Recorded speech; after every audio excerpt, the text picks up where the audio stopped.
வணக்கம். பரங்கிப்பட்ட ரிஷிகேஷ் பேசுகிறேன். இந்த ஊடகத்தின் வாயிலாக நான் அன்பு சகோதரர் ராகுல் காந்திக்கு ஒரு வேண்டுகோளை வைக்கிறேன். இது ஓப்பன் டாக்ஸ்.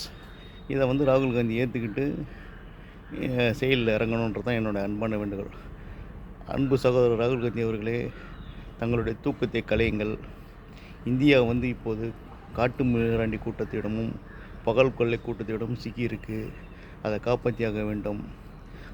அது நம்முடைய கடமை. உங்கள் பரம்பரை யார் தெரியுமா?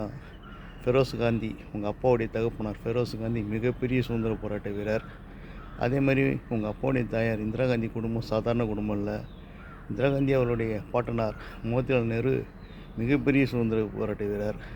அதே மாதிரி அவருடைய மகன், அதாவது உங்கள் பாட்டனார் உங்களுடைய கொள்ளு பாட்டனார் ஜவஹர்லால் நேரு மிகப்பெரிய சுதந்திர போராட்ட வீரர். இவங்களாம் நாட்டுக்காக மிகப்பெரிய அர்ப்பணிப்பு செய்தவர்கள், தியாகம் செய்தவர்கள், சுதந்திரத்துக்காக போராடினவர்கள். அவருடைய போராட்டம் இணையற்றது. அப்படிப்பட்ட ஒரு மனிதர்களின் குடும்பத்தில் வந்தவர் தான் நீங்கள், வழித்தோன்றல் தான் நீங்கள் நிச்சயமாக இந்தியாவை காப்பாற்றியே ஆக வேண்டும். உங்களுடைய பாட்டியார் தன் உயிரை இன்னுயிரை நீத்தார். எதுக்காக?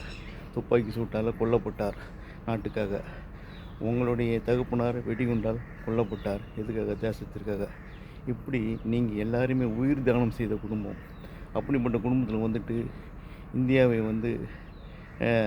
வேறு கொள்ளையர்கள்ட்ட சிக்க வச்சுட்டா சரியா? கொள்ளையர்கள் இந்தியாவை மீட்டே ஆக வேண்டும். அந்த நிலை இப்போ இருக்குது. கொள்ளையர்கள் இந்த நாட்டை சீரழிச்சிருவாங்க. வெள்ளையர்கள் வெளியேறி இயக்கம் நடத்தி இந்த நாட்டில் இப்போ கொள்ளையர்கள் வெளியேறி இயக்கம் நடத்த வேண்டிய நிலை விட்டது.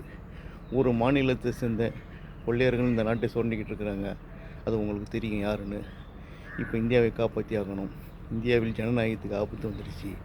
இது ஒரு மாதிரியாக போயின்னு இருக்குது. உங்கள் குடும்பமே இந்த தேசத்துக்கு அர்ப்பணிப்பு செய்த குடும்பம். அதனால் நீங்கள் வலுவான ஒரு அரசியல் இறங்கணும். இறங்கி நாட்டை காப்பாற்றணும். அதுதான் சஞ்சய் காந்தி எப்படிப்பட்டவர், அவர் உங்கள் சித்தப்பா அப்படிப்பட்டவர்.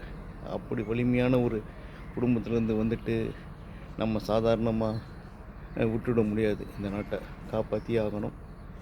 இந்த ஓப்பன் டாக்ஸை எடுத்துக்கிட்டு ராகுல் காந்தி செயலில் இறங்கணும்னு அன்புடன் கேட்டுக்கொள்கிறேன். நன்றி, வணக்கம்.